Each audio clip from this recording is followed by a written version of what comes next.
Ever noticed someone say "so what" when confronted with feedback? It's a short, simple phrase, but it carries immense psychological weight. It's not just a casual dismissal, it's a defense mechanism, a wall built to protect something fragile within. What's really happening in the mind of someone who defaults to "so what"? Let's dissect this common behavior. Imagine a conversation where one person offers constructive criticism. The other person's reaction is cold, dismissive. They turn away. Words like, "so what," "doesn't matter," or whatever hang in the air. This isn't about arrogance. It's a defensive posture. The individual is signaling that the information you've provided is irrelevant, not because it's untrue, but because accepting it feels too threatening. They are actively disengaging to avoid an internal conflict. This emotional coldness is a shield, and understanding what it protects is key.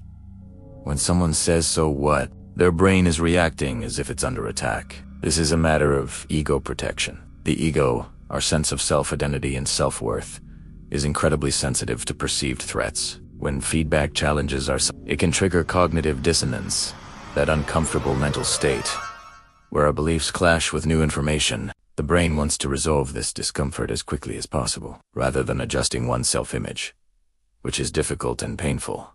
The easier path is to reject the external information.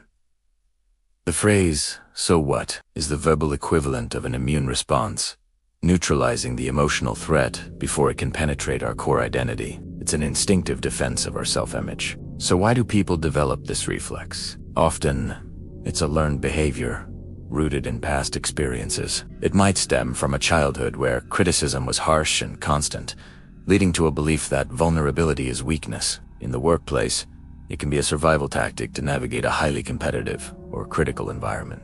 In personal relationships, it might be used to avoid confronting painful truths about one's own behavior. Think of it like this.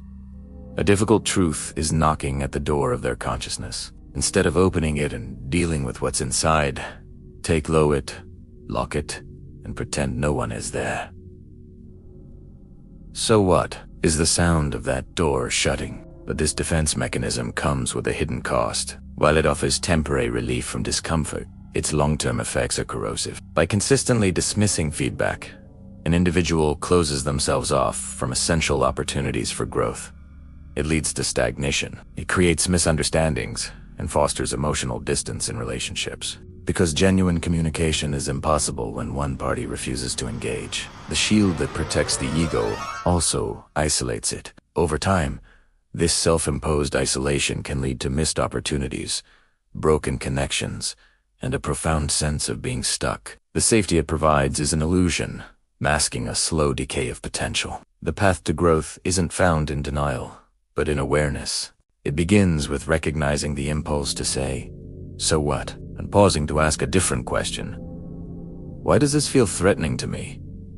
True strength isn't about having an impenetrable ego. It's about having the courage to be vulnerable and examine our flaws. It's in those cracks, where the light gets in, that real self-improvement begins. Understanding this defensive reflex, in ourselves and in others, is the first step toward building more resilient, authentic, and connected lives.